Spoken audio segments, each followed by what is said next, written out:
In this lesson, we are going to focus on Delta Math Lesson 4.4, Day 1.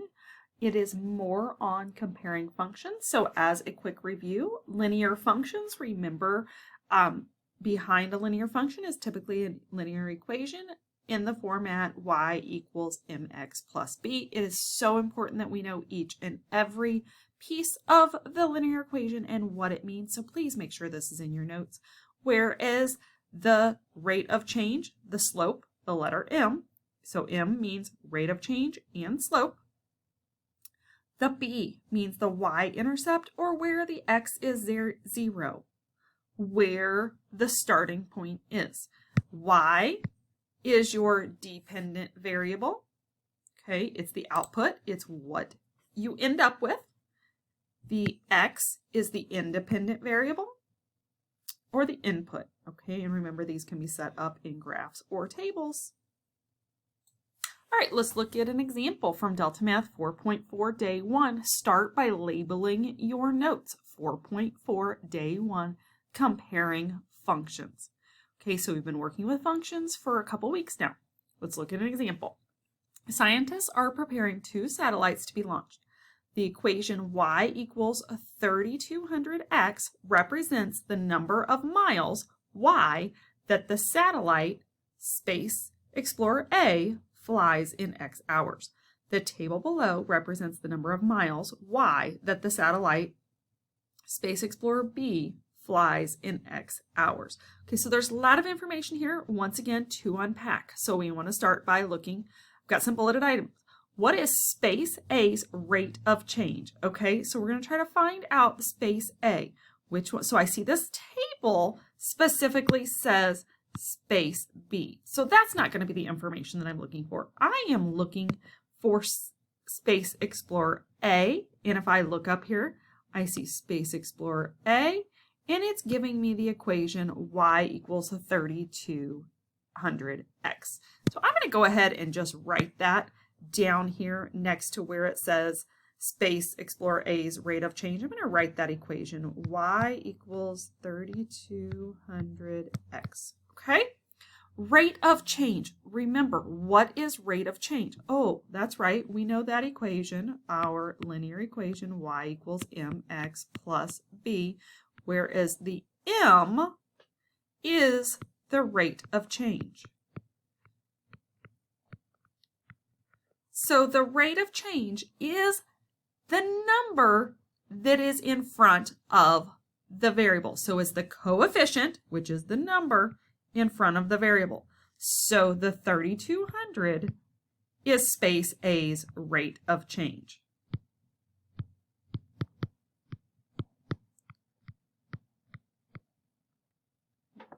So there's your 3200's rate of change. Okay, so now let's move down to what is Space Explorer B's rate of change. So we need to find the rate of change here. So here's Space B, it's in the table. Space Explorer B is in the table. Okay, so how do we find the rate of change? Rate of change is slope, so we still use our slope formula when we're using a table, which is the change in y over the change in x. Okay, so you find your y's. Here's 2 y's, so let's find the change. We can take 23,800, subtract 13,600, and over here on our x's, we can take the change of x as 7 take away 4.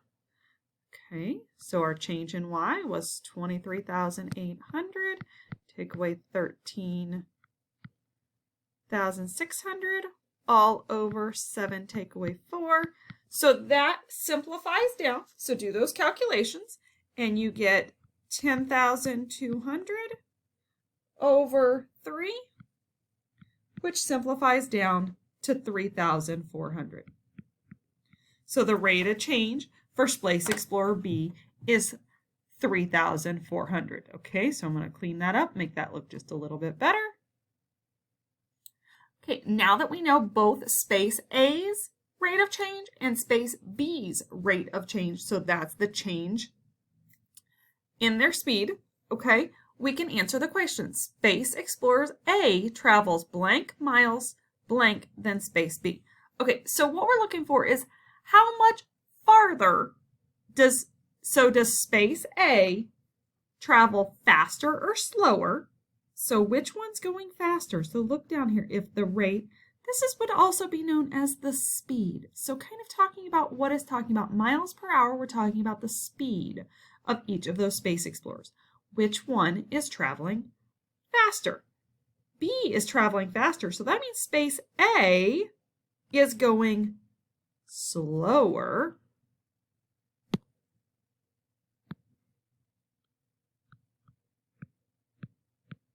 than Space A. So reading that carefully, Space A travels slower than Space B. Well, by how much? Well, now that we both have the same rate of change, we can take our 3,400, subtract our 3,200, and we get a 200 miles per hour difference.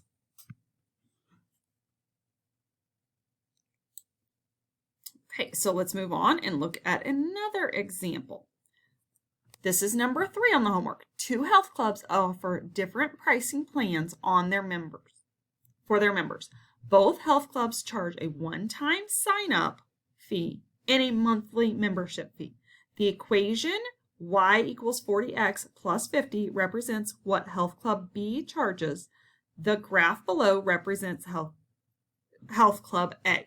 So we have 2 pieces of information. One is going with health club B and one is going with health club A. But we have to understand and interpret what these mean.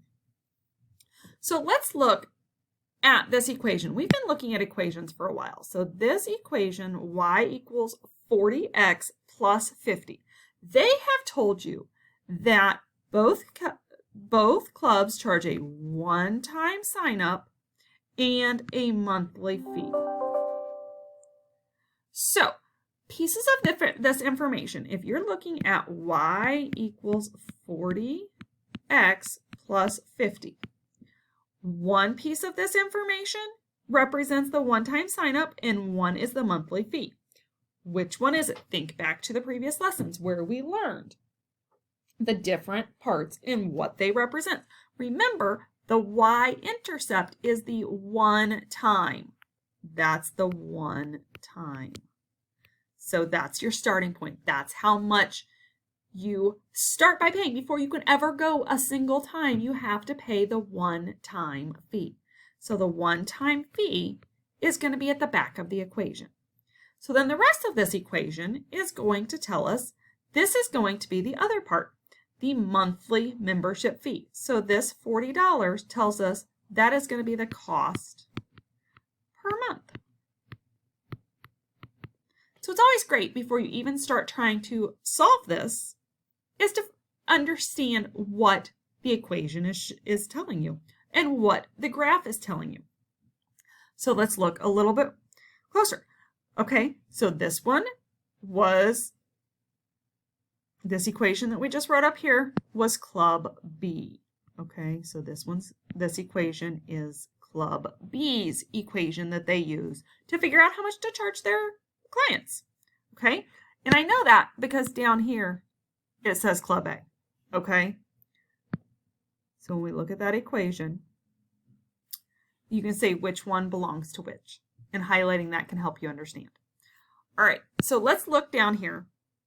It's looking for, let's start with Club B because we worked with that equation. So we're going to start with Club B. Let's identify its rate of change. Well, which piece of the information within that is its rate of change?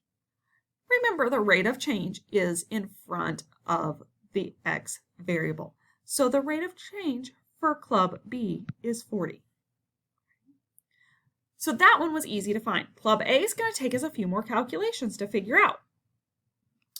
This one, Club A, I have just a graph to tell me, okay, 4 months cost me $129. 9 months cost me $259. How am I going to figure out what the rate of change is? Oh, that's right, the rate of change is the slope. So I can find my slope by connecting and connecting the 2 points and finding my rise over my run. So remember, rate of change is slope. So we can find that by taking our rise over our run. So our rise is going to be your y values, which would be the 259, take away the 129, okay, over your run, which would be 9, take away 4. You could definitely count those little boxes to find that. And it simplifies down to 130. Do those calculations, which is 26. So the rate of change. So Club A charges $26 a month. Okay, and we can look over here. It's not asking us for what the one-time fee was, but we could find that one-time fee by figuring out where X is 0. So it's going to be less than $50. So probably right there in the middle, it looks like around 30. But it's not exact because they don't have the exact numbers on here. Okay, so this question's asking, Health Club A costs blank each month than Club B. So Club B, which one charges more? Club B. So that means Club A costs less than Club B. How much less? Take your 40, take away your 26, and you end up with 14. So Club A costs $14 less each month than Club B. All right, remember to come to class so that you get a couple more examples. But like I said, these come directly from the problems from your assignment.